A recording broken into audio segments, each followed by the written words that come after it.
Now there are two witnesses who have testified to the House impeachment inquiry who were listening in on President Trump's phone call with the president of Ukraine.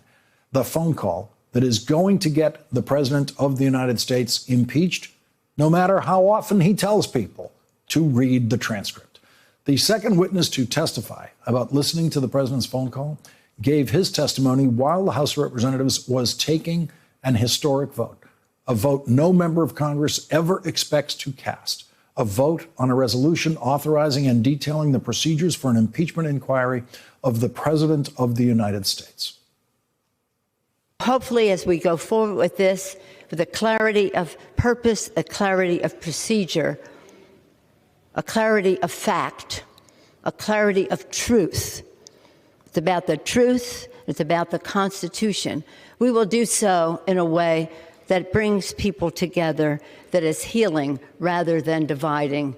And that is how we will honor our oath of office. I urge an aye vote and yield back the balance of my time. Gentlelady yields back.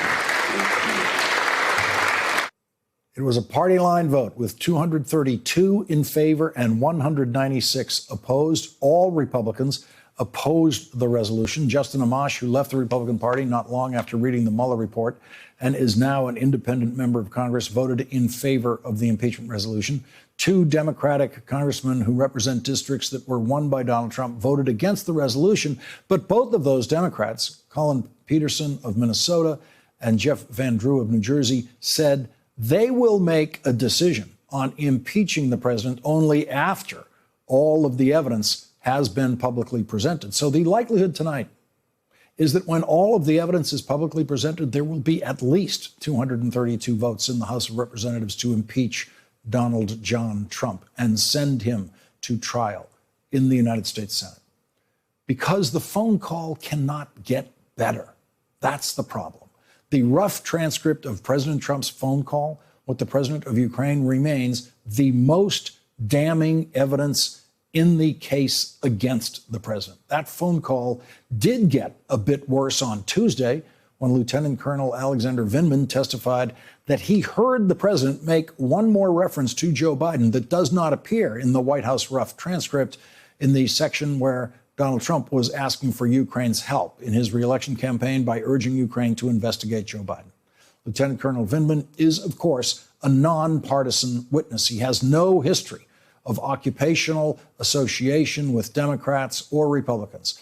Today's witness to the phone call is a career-long partisan Republican who served on Republican congressional staffs before joining the White House staff. Tim Morrison has been serving as Senior Director for European Affairs at the White House and the National Security Council. Tim Morrison is leaving that job, and his employment future is entirely dependent on the good graces of Republicans in Washington, either as a lobbyist with access to Republicans or in any future government position. Tim Morrison seemed to be looking for ways to keep his options open in future Republican employment in his testimony today when he tried to be as generous as possible to the president, saying things like, "I am pleased our process gave the president the confidence he needed to approve the release of the security sector assistance for Ukraine."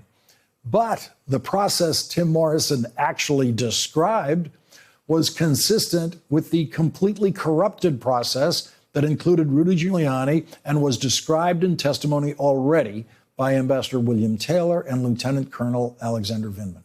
In his testimony today, Tim Morrison described that process in these terms. Ambassador Sondland and President Trump's personal lawyer, Rudy Giuliani, were trying to get President Zelensky to reopen Ukrainian investigations into Burisma. At the time, I did not know what Burisma was or what the investigation entailed. After the meeting with Dr. Hill, I Googled Burisma and learned that it was a Ukrainian energy company and that Hunter Biden was on its board. I also did not understand why Ambassador Sondland would be involved in Ukraine policy, often without the involvement of our duly appointed Chief of Mission, Ambassador Bill Taylor. In his opening statement, this is what Tim Morrison said about Donald Trump's phone call with the president of Ukraine. "I listened to the call as it occurred from the Situation Room. To the best of my recollection, the MEMCON accurately and completely reflects the substance of the call. I also recall that I did not see anyone from NSC Legal Advisor's office in the room during the call. After the call, I promptly asked the NSC Legal Advisor and his deputy to review it.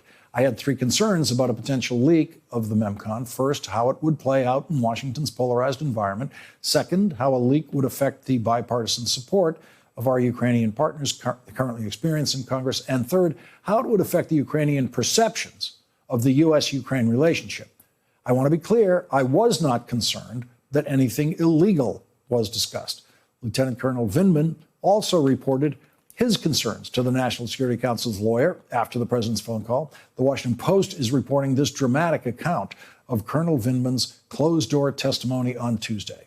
After the call, Vindman hurried to John Eisenberg's door, bringing with him his twin brother, Yevgeny, an ethics attorney on the National Security Council.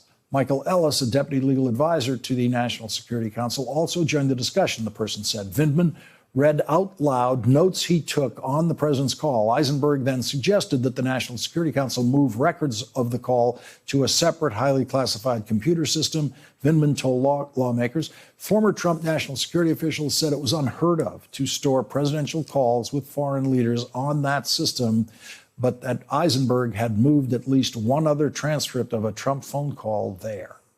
Leading off our discussion tonight, our Democratic Congressman Jamie Raskin of Maryland. He's a member of the House Oversight Committee and the House Judiciary Committee. He attended part of Tim Morrison's deposition today. Also joining us, Tess Bridgman, former Special Assistant to the President, Deputy Legal Advisor to the National Security Council, and an Associate White House Counsel in the Obama administration. And Ron Klain, former Senior Aide to Vice President Joe Biden and President Obama, and a former Chief Counsel to the Senate Judiciary Committee. Ron Klain is an advisor now on Joe Biden's presidential campaign. Congressman Raskin, let me start with you. The president in this interview tonight with the Washington Examiner is calling Tim Morrison's testimony fantastic. He doesn't seem to understand that Tim Morrison has basically corroborated the worst evidence against the president, which, of course, is what he said to the president of Ukraine in that phone call. Right. Look, he was called today as a fact witness. And, I can't go into the details of what I saw, but if everything that you're quoting is true, then he indeed was a corroborating fact witness in this case. He was not called for his legal opinions about anything, and he's not even a lawyer. So what he thought about the president's conduct is neither here nor there from a legal or a constitutional perspective, but what he was able to verify from a factual perspective is definitely very important to us. And the critical point here is we've now had around a dozen witnesses, all of whom are telling us the same story. The president staged a shakedown operation against the Ukrainian government in order to obtain this political information that he wanted about the Bidens and Burisma, and in order to verify a false story about the 2016 campaign, essentially replacing what we know about the systematic and sweeping effort by Russia to subvert our campaign with a false story about Ukraine. Everything's lined up there. So ultimately, I believe we're going to find that the Republicans are going to make an argument that we're starting to hear now, which is not that none of this happened. They're going to quietly concede that. They're just going to say it doesn't quite rise to the level of an impeachable offense. And I think that's going to be their last-ditch argument. What can you tell us, Congressman, about what it was like today to be on the House floor for the kind of vote that no member of Congress ever expects to cast? Well, it was somber, and a lot of my colleagues who oftentimes speak with a lot of rhetorical flourish or humor were very subdued, and I spoke also, and I found myself in a very solemn and serious mode. We are acting, in a certain sense, vindicating the values of the founders of the Constitution, looking backwards, but also looking forwards. We're acting in the service of future generations. So it was a pretty heavy thing, I got to tell you. At the same time, I think it felt honorable that we were standing strong for our Constitution. We were disappointed that the Republicans decided to, lock arms and say they didn't want to be part of an investigation when we were giving them precisely what they've been asking for the last several weeks, which is open hearings and the ability for the committee to release the depositions and so on. And it's obvious that they haven't figured out what to say about the fact that the basic gravamen of the complaint seems to be proven more and more every single day. So instead, they rail about the process. And I think that act is beginning to wear on people. It looks pretty thin. And, there are a couple of times over the last week or two where they've turned the People's House into Animal House with their various antics and provocations. And I don't think it's a very good look for our colleagues across the aisle. Tess Bridgman, your old job in the White House is right in the center of the drama on the day the president has this phone call with the president of Ukraine, because immediately afterwards, that's apparently where everyone is running over to the National Security Council, the lawyer's office, and the deputy, you being the deputy, and the deputies present in these scenes. Colonel Vindman goes over there. We hear Morrison goes over there. I don't know if they're bumping into each other as they're going in and out of that room. But what do you make about Morrison's account today of rushing over to the counsel's office? What I found out about it is the reasons he then says he was concerned about the phone call have nothing to do with the counsel's office. That's right, Lawrence. There is something that's quite odd about his account of why he went to speak with the NSC legal advisor and his deputy. He mentions being concerned about leaks, being concerned about partisanship, being concerned about Ukraine policy more broadly. These are the kinds of things that you might go to the communications office for, that you might go and talk with the executive secretariat if you're concerned about where the document is being handled within the White House complex. I think what's very telling is that everyone else who's provided an account of rushing into that office has said they did so because they were deeply concerned about what they saw as grave misconduct. They knew that it is wrong for the president to use his office to try to shake down a foreign leader to do political favors for him. And they were deeply invested in carrying out the bipartisan Ukraine policy that is, core to why there is such a high national security cost to the president's personal aggrandizement here. They knew that this was standing in the way of U.S. support for Ukraine being able to defend itself against Russia, for the core principle that you don't take borders by force. So I think Morrison's account that he went to the counsel's office for these other peripheral reasons that don't sound in misconduct or illegality really don't ring true, or there's something more to what he was expecting the legal office to do with that information. Ron Klain, it reads to me like Tim Morrison is trying to preserve his life in Republican employment in Washington after this, and it worked. He's got Donald Trump tonight saying that his testimony was fantastic because he put in some sentences there that to Donald Trump sound positive. But in the substance, it is all equally condemning as Colonel Vindman's was. Even the point of saying that the rough transcript that the White House put out of the phone call is accurate in substance. Accurate in substance means there could be missing pieces of it, but in substance, it is accurate. And so there's actually no contradictions here that we can find in the public testimony so far between Tim Morrison and Colonel Vindman.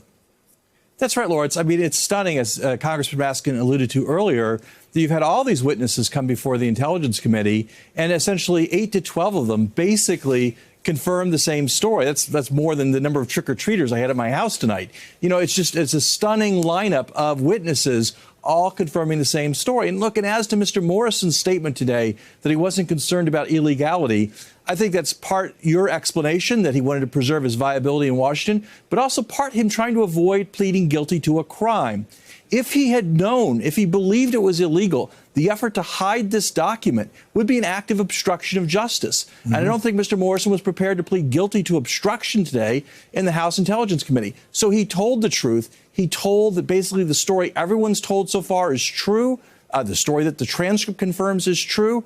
Donald Trump shook down a foreign government for political assistance. He betrayed his oath of office. He betrayed our national security interests. And the evidence on that is just overwhelming now. Congressman Jamie Raskin, Tess Bridgman, Ron Klain, thank you all for starting off our discussion tonight. We really appreciate that. Thanks for checking out our YouTube channel. Subscribe by clicking on the button below for more from The Last Word and the rest of MSNBC.